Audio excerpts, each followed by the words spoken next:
وَأَوْحَيْنَا اور دل میں بات ڈالی ہم نے إِلَىٰ أُمِّ موسیٰ طرف موسیٰ علیہ السلام کی ماں کے. وَأَوْحَيْنَا کا جو یہاں لفظ آیا ہے وحی سے ہے، خفیہ اشارے کو کہتے ہیں. یہ اشارہ خواہ دن میں ہو یا رات میں ہو یا خواب میں ہو. الہام کو بھی کہتے ہیں. کسی تشویشناک معاملے کے حل کے لیے اللہ کی طرف سے یکدم دل میں کوئی خیال آ جانا، اور ایسی وحی غیر نبی کی طرف بھی ہو سکتی ہے. یہ جو دل میں الہام ہوتا ہے یہ غیر نبی کو بھی ہو سکتا ہے. جیسے کہ ہم دیکھتے ہیں کہ یہاں اللہ سبحانہ تعالیٰ موسیٰ کا ذکر کر رہے ہیں کہ ہم نے اس کی طرف وحی کی، یعنی اس کے دل میں الہام کیا، اس کے دل میں بات ڈالی.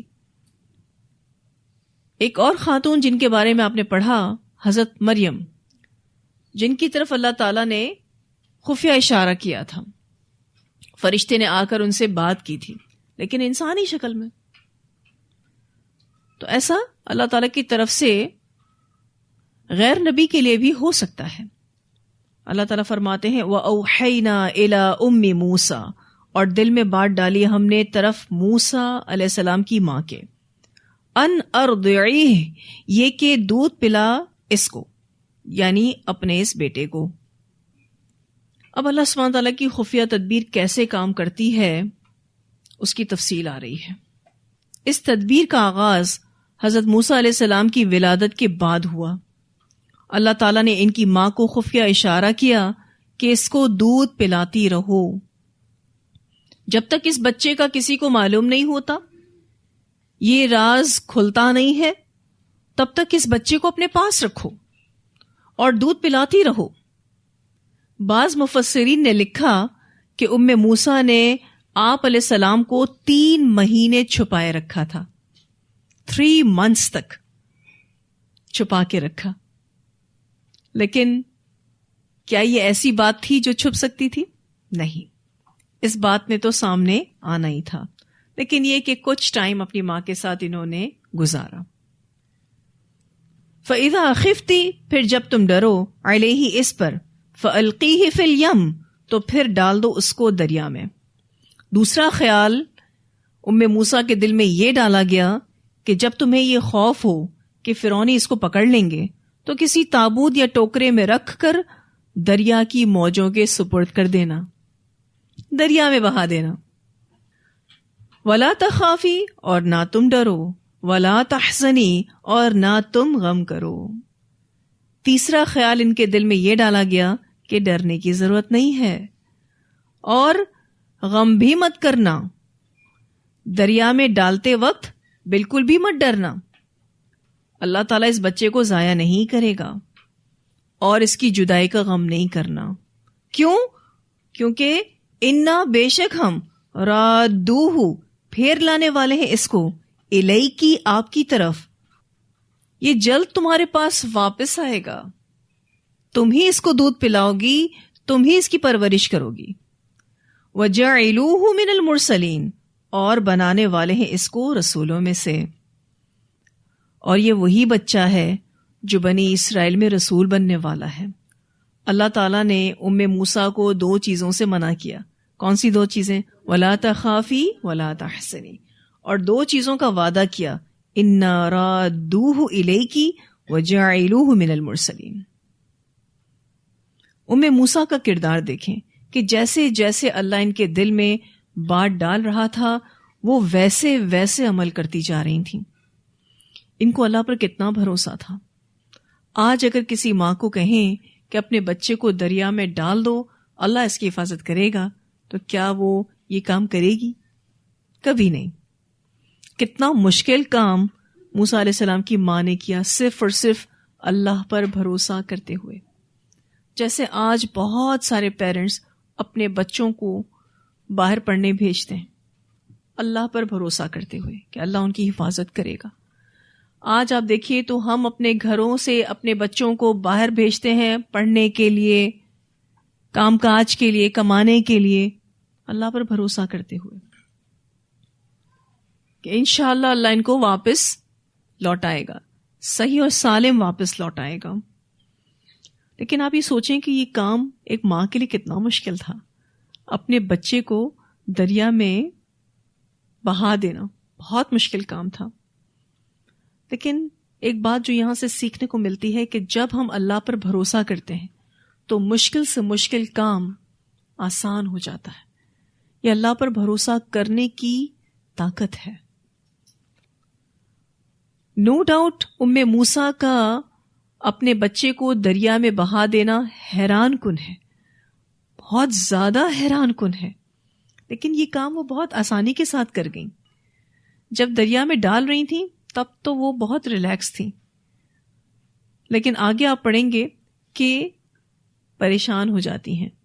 لیکن اللہ تعالیٰ ان کو اس وقت بھی بڑا ہی حوصلہ دیتے ہیں، کیونکہ جب ہم اللہ پر بھروسہ کرتے ہوئے کوئی بھی مشکل فیصلہ کرتے ہیں تو بعد میں ہمیں ڈر ضرور لگ رہا ہوتا ہے، لیکن آپ نے اس چیز کو فیل کیا ہوگا کہ اللہ تعالیٰ آپ کے دل کو تھام لیتے ہیں، پھر آپ سٹینڈ لے لیتے ہیں، پھر آپ جم جاتے ہیں. تو اللہ پر بھروسہ کرنا کوئی معمولی چیز نہیں ہے. جتنا ایمان اتنا اللہ پر بھروسہ، یا آپ اس کو یوں بھی کہہ لیں کہ جتنا آپ کا اللہ پر بھروسہ اتنا آپ کا ایمان. ہم سب اپنا اگر جائزہ لیں کہ ہمیں اپنی ہمتوں پر اور اپنے وسائل پر جتنا بھروسہ ہے، کیا اتنا بھروسہ ہمیں اللہ کی ذات پر ہے؟ ہم بہت زیادہ سورسز پر ڈپینڈ کرتے ہیں، اور ہم یہ بھی سوچتے ہیں کہ اگر یہ وسائل ہمارے پاس نہیں ہوں گے تو کچھ بھی نہیں ہو سکتا. اللہ سبحانہ تعالیٰ نے یہاں پر جو میریکل دکھایا ہے نا، اس سے ہمیں یہی سیکھنے کو ملتا ہے کہ اگر کسی کا کامل بھروسہ ہے اللہ پر تو اللہ اس کو وہاں سے رزق پہنچائے گا، اللہ اس کی وہاں سے حفاظت کرے گا جہاں سے اس کی سوچ بھی نہیں ہوگی، جہاں اس کا گمان بھی نہیں جائے گا. لیکن جب ہم اللہ کو چھوڑ کر کسی چیز پر توکل کرتے ہیں تو اللہ تعالیٰ ہمیں اسی چیز کے ذریعے پھر سبق بھی سکھاتے ہیں، وہی چیز ہمارا ساتھ چھوڑ کر جاتی. کر کے دیکھ لیں، آپ کسی انسان پر بھروسہ کر کے دیکھ لیں، کسی سورس پر بھروسہ کر کے دیکھ لیں، وہیں سے اللہ تعالیٰ ہمارا بھروسہ توڑے گا، وہ چیز ہمارا ساتھ چھوڑ جائے گی. پھر یہ کہ اللہ تعالیٰ ہم سے کتنے وعدے کرتے ہیں، جیسے موسیٰ سے بھی وعدہ کر رہے ہیں نا کہ میں اسے تمہاری طرف دوبارہ لوٹا دوں گا، تم ٹینشن نہیں لو، پریشان مت ہو، یہی نبی بنے گا، رسول بنے گا، یعنی تمہارے بیٹے کو بہت بڑا منصب ملے گا، کیونکہ نبوت کا منصب تو بہت ہی بڑا ہے نا.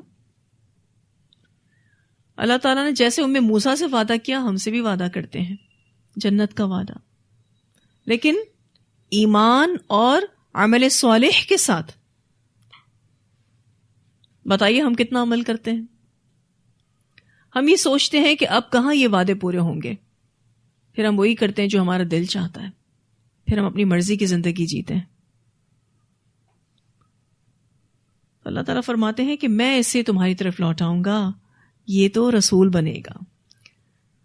فَالْتَقَطَهُ، پس اٹھا لیا اس کو، آل فرعون نے.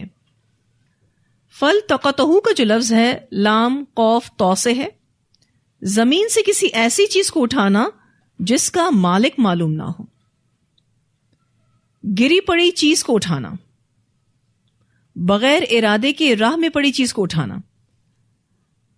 اب آل فرعون نے موسیٰ علیہ السلام کو اٹھا لیا، لیکونا، تاکہ وہ ہو، لہم، ان کے لیے، عدوًا، دشمن، وحزنا، اور غم کا ذریعہ.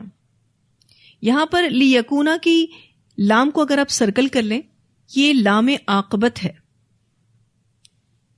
ٹرانسلیشن کچھ یوں ہوگا کہ نتیجتاً ان کے لیے یہ بچہ دشمن ہوگا اور غم کا ذریعہ بنے گا.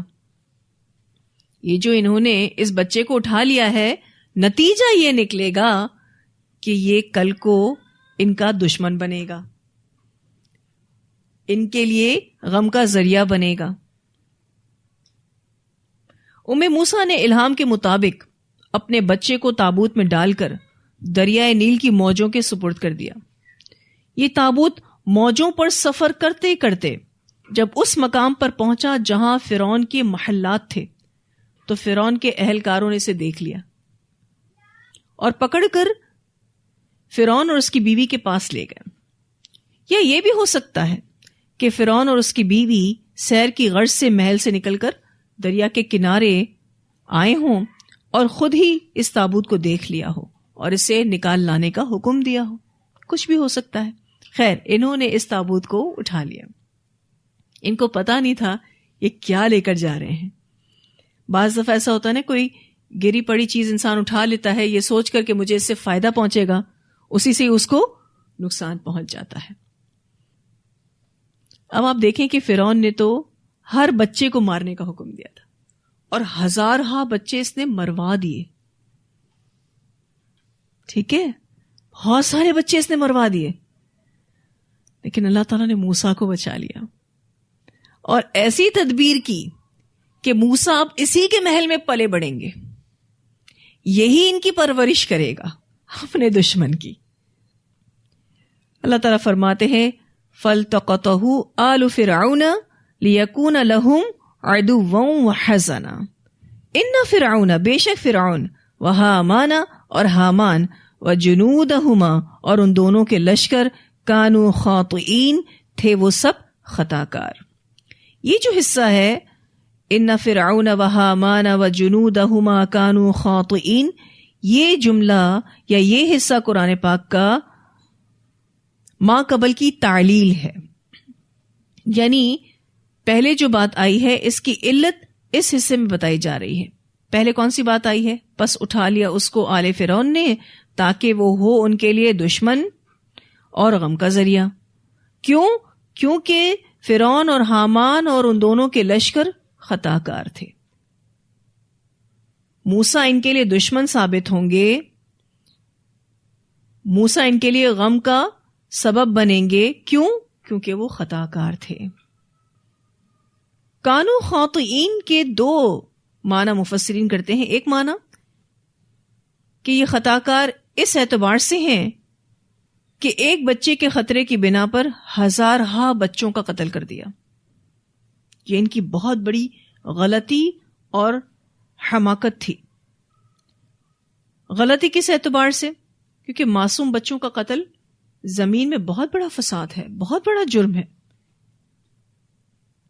اور ان کی حماقت اس لحاظ سے اور بھی واضح ہو گئی کہ جس بچے سے وہ بچنا چاہ رہے تھے وہ ان کے محل میں ہی پرورش پا رہا تھا. بیوقوف بن گئے. یہ اس کا پہلا معنی ہے. دوسرا معنی یہ ہے کہ وہ خطا کار اس اعتبار سے تھے کہ وہ اپنے اس ظلم سے اللہ کی تقدیر کو روکنا چاہ رہے تھے، لیکن اللہ تعالیٰ نے ان کو مہلت دی، لیکن یہ نہ سدھرے تو پھر پکڑے گئے. ایکچولی انسان غلط کام کرتا ہے اور سوچتا ہے کہ اس کا کوئی غلط نتیجہ اس کو نہیں ملے گا. یہ اس کی بہت بڑی بے وقوفی ہے، بہت بڑی نادانی ہے. جو بھی خطا کار ہے وہ دنیا میں بھی برا انجام پائے گا، آخرت تو پھر پوچھے ہی نہ کتنی بری ہوگی. تو غلط کاموں کا غلط انجام ہوتا ہے، خواہ جلدی ہو یا دیر سے. اس آیت سے یہ سبق ملتا ہے. اتنی آیات کی تلاوت سنتے ہیں، پھر انشاءاللہ مزید آگے پڑھیں گے. اعوذ باللہ من الشیطان الرجیم، بسم اللہ الرحمن الرحیم.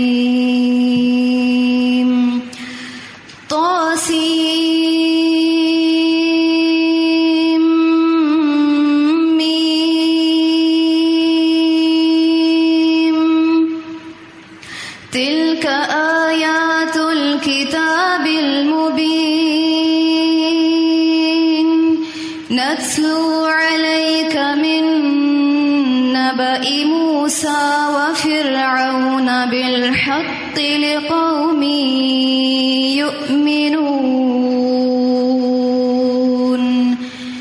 ان فرعون علا فی الارض وجعل اہلها شیعا یستضعف طائفة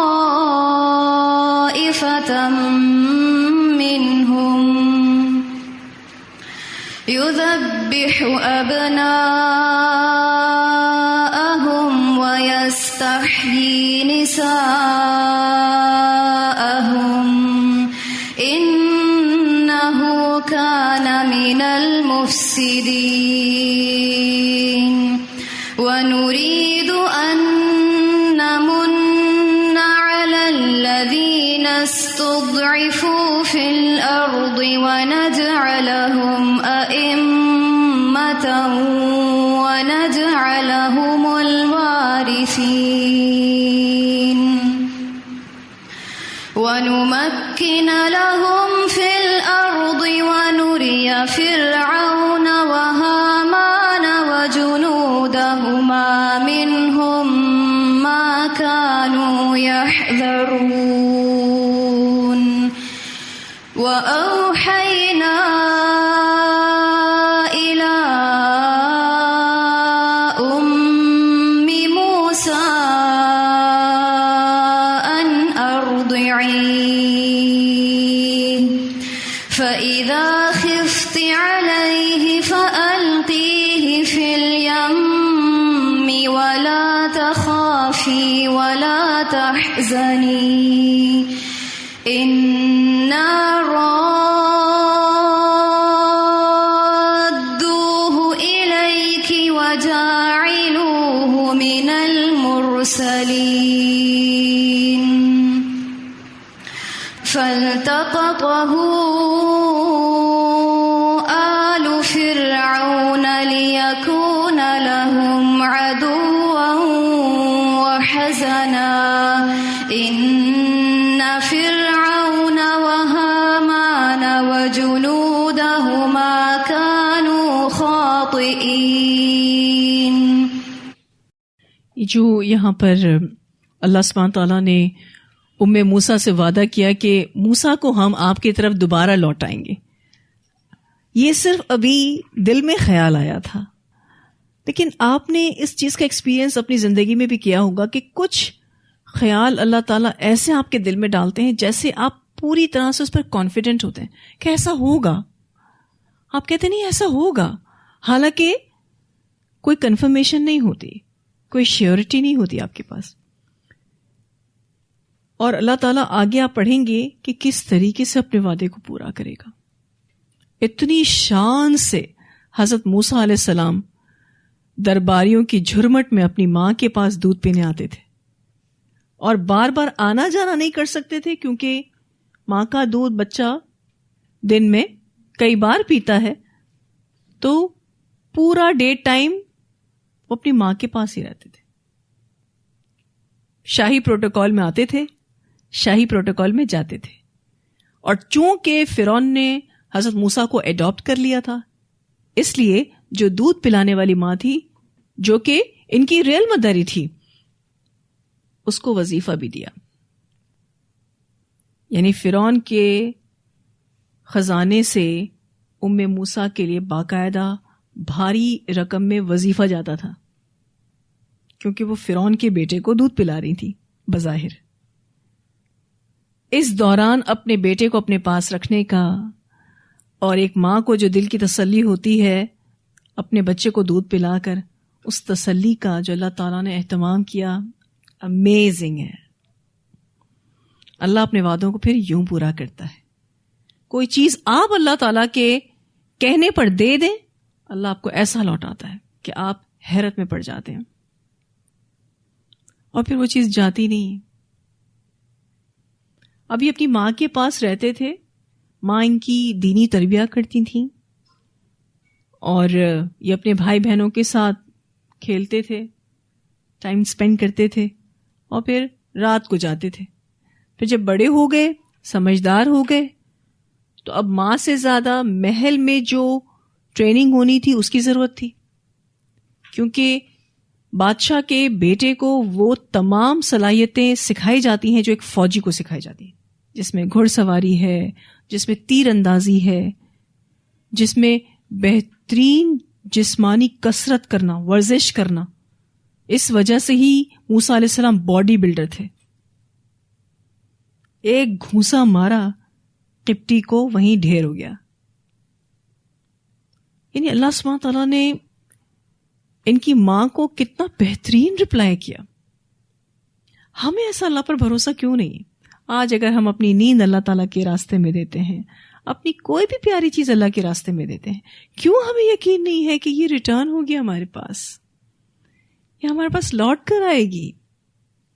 اللہ کا تو وعدہ ہے قرآن پاک میں. نو ڈاؤٹ یہ بات ہمیں ایک واقعے سے سمجھائی جا رہی ہے، لیکن بتائی تو جا رہی ہے نا قرآن پاک میں. کیا ضرورت تھی اللہ تعالیٰ کو موسیٰ کی یہ بات ڈالنے کی؟ یہی بات سکھانے کے لیے نا کہ آپ اللہ تعالیٰ کے لیے کچھ کریں، آپ اللہ تعالیٰ کی طرف ایک قدم بڑھیں تو اللہ آپ کی طرف 10 قدم بڑھائے گا. بس آپ کا ٹرسٹ ہونا چاہیے اپنے رب پر، اور اس ٹرسٹ کو آپ کتنا مینٹین کرتے ہیں اس کی چیکنگ آپ کی بار بار ہوگی. ایسا نہیں ہے کہ آپ نے کہہ دیا اللہ تعالیٰ مجھے تجھ پر اتنا بھروسہ ہے اور اللہ تعالیٰ آپ کو چیک نہ کرے.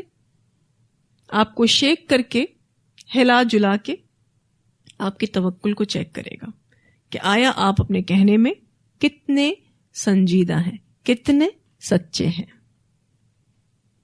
اور پھر آپ یہ دیکھیے کہ بات صرف لوٹانے کی نہیں کی، کہا ہم اس کو چنیں گے. وَجَعِلُهُ مِنَ الْمُرْسَلِينَ. اور آپ یہ دیکھیے کہ چنا بھی تو کیسا چنا، نبی بنایا، اور دوسرا اپنے کلام سے نوازا، کلیم اللہ بنایا.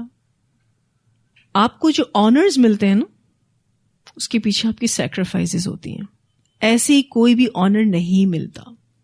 ہم منصب کے، عہدوں کے خواہش مند تو ہیں، ہم آنرز کے خواہش مند تو ہیں، لیکن ہماری سیکریفائسز نہ ہونے کے برابر ہیں. اگر ہم اللہ تعالیٰ کی نظروں میں اپنا کوئی مقام بنانا چاہتے ہیں تو اللہ کے لیے خالص رہیں، اور جب اللہ تعالیٰ آپ سے آپ کی کوئی چیز ڈیمانڈ کرے خوشی سے دیں. اس کا ریٹرن پھر آپ کو بہت ہی بہترین ملے گا، کیونکہ اللہ اپنی شان کے مطابق جواب دیتا ہے، اپنی شان کے مطابق لوٹاتا ہے.